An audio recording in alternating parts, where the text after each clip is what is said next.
Hey there, friend. Welcome back to the podcast.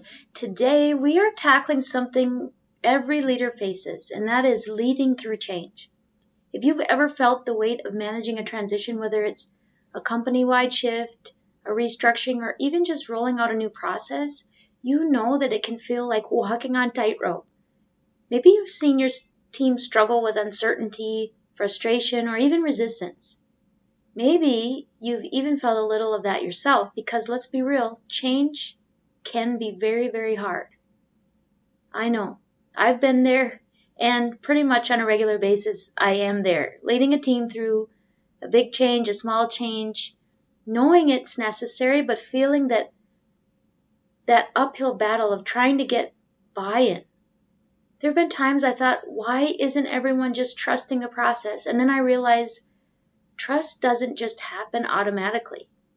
As leaders, how we navigate change directly impacts whether our teams get on board or fight it every step of the way. Today, we're going to break down your real role in leading through change, why people resist it, and let me give you a little hint, it's not just about being stubborn, and what you can do to guide your team with confidence and empathy. So grab a cup of coffee, get comfortable, and let's dive in. Welcome to the Grace-Filled Leader Podcast. Do you want better work-life balance? Do you get stuck in patterns of perfectionism and people-pleasing?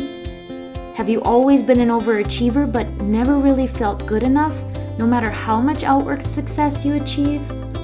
Do you want more time for the things that matter most? Well, you are in the right place. Here on the Grace-Filled Leader Podcast, we focus on spirit-driven success and share the secrets to having better work-life balance as a busy woman in leadership. Here you will learn how to set boundaries like a boss, find peace of mind, and reclaim your time for the things that matter most. Hi, I'm Tanya, a wife, mom, leader, and certified Christian life coach. For most of my life, I tried to find worthiness through achievement. I spent decades people-pleasing and pouring myself into my work. I was looking for my value through the approval of others. This led me to feel burned out, empty, and exhausted. I had no time or energy for myself or my family. I realized that I was wasting time and energy looking for validation in all the wrong places. But my life changed when I finally surrendered and God showed me a different way. It is my mission to help you start living the abundant life God has for you. If you're ready to become fueled by grace and find freedom from people-pleasing, if you're ready to multiply your time and impact as a Christian woman in leadership, this podcast is for you. Roll up your sleeves, sister friends. It's time to get after it.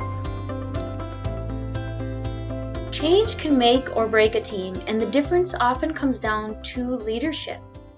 If you've ever thought, why isn't my team just getting on board? You're not alone. But here's the truth. Your role isn't just to communicate change, it is to lead people through it. Think of it this way. If change is a storm, your team is the crew and you are the captain. It's your job to help them navigate, not just assume that they'll figure it out on their own. So what does this look like in practice? Well, before you roll out a change, you need to get clear on the why. If you are struggling to articulate it, your team will too. So ask yourself, what's the bigger picture here? How does this impact our team for the better? And what concerns might my team members have? One of the biggest mistakes I've seen leaders make is assuming that people will naturally see the value in the change. But people don't just see the vision. You have to paint it for them. So the first step in navigating change is setting the vision. Then you need to model adaptability. If you're frustrated, overwhelmed, or unclear, your team will be too. Leaders who embrace change with openness, even when it's hard, create an environment where others can do the same. This doesn't mean pretending everything is perfect. It means showing that it's okay to be uncomfortable in transition and leading with a mindset of growth. When you model adaptability, you are giving permission for your team to do the same. The third role and responsibility you have is providing stability. Change often brings uncertainty, so even if you don't have all the answers, your team needs to know that they can count on you. That means clear communication, realistic expectations, and most importantly, presence. I once worked with a leader who would just disappear when things got tough. They'd go quiet in meetings, delay giving updates, and leave everyone wondering what was happening. And you know what happened? People filled in the blanks with worst case scenarios, which often aren't based in truth. Don't be that leader. Be the one who shows up even when things are or feel uncertain. Now, why do people resist change anyway, and how do you address it? It's easy to assume that resistance to change means that people are just being difficult, but the truth? Resistance usually comes from fear or uncertainty. Some common reasons people resist change are a sense of loss of control. People fear the unknown. They wonder, will I still have a job? What will this mean for my job? Will I still be able to do my work well? Any number of things. Basically, how does this affect me? Sometimes they resist change because of a lack of trust.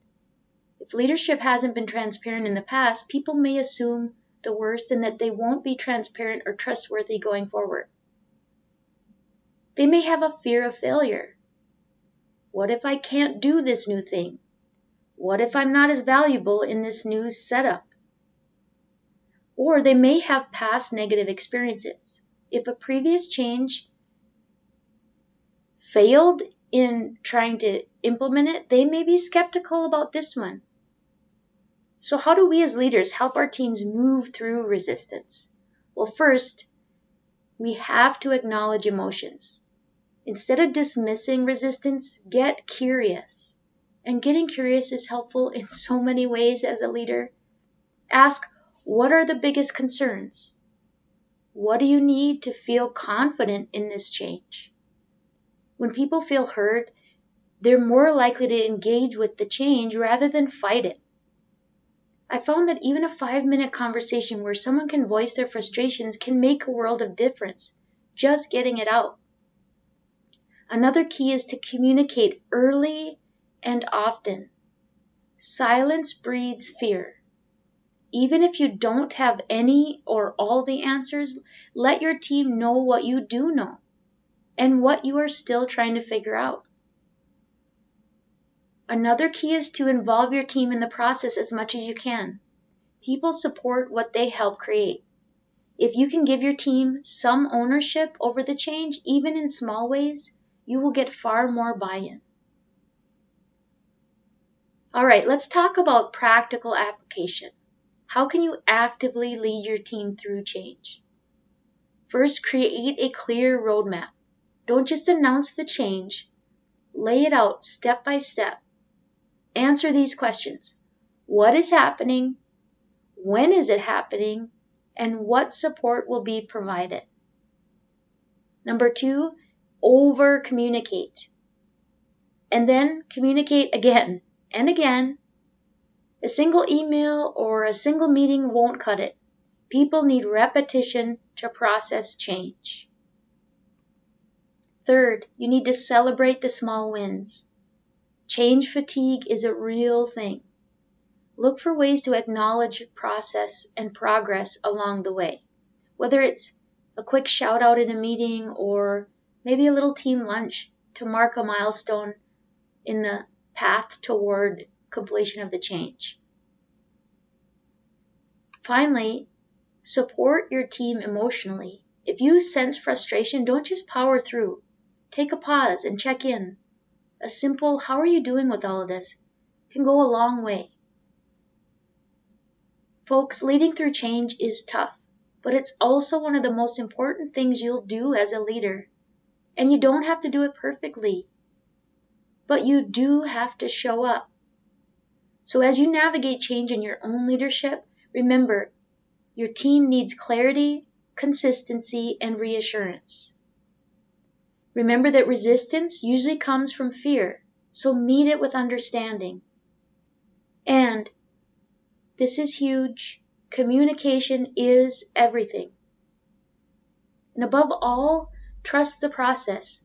Change isn't always easy, but with the right leadership, it can lead to something better. And you can help your team see that. Folks, I would love to hear your thoughts on this. Have you ever led your team through a tough change? What worked for you? What most definitely did not work for you? Send me a message or tag me on social media. I would really love to hear the stories directly from you, those who are slogging through leadership and leading through change.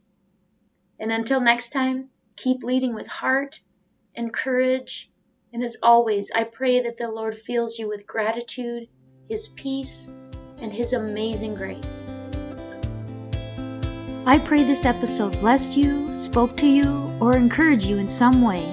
If so, please share it with a friend and head on over to Apple Podcasts to leave me a review. That's the only way for me to know if you're enjoying the show. Nothing blesses me more than to hear from you. Also, come on over to our free Facebook community. This is a great place for us to support one another on our faith and leadership journeys. You can find the link to the group in the show notes or go to gracefilledleader.com/community.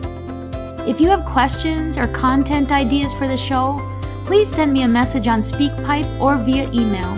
Go to gracefilledleader.com/contact and leave a written or voice recorded message. I would love to know how I can best serve you on the podcast. Now to Him who can do immeasurably more than we can ask or imagine, according to His power that is at work within us.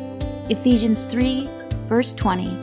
Until next time, my friends, God bless.